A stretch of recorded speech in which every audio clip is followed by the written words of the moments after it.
Okay, good evening.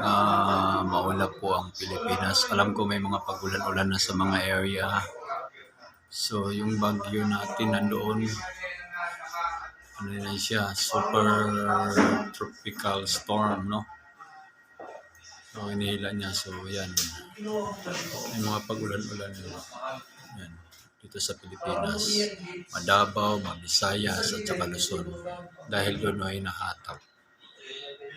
So yun yung ngayong araw na ito, August 23, 1851 o alas 6:51. And then ito yung bagyo noong malaki, Shannon, Sansan, yung Pilipinas.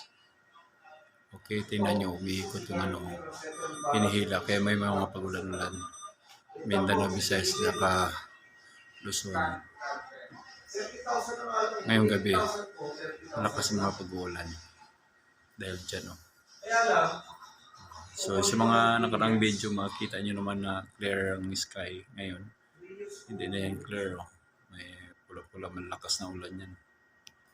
Okay, thank you for watching the updates of the weather.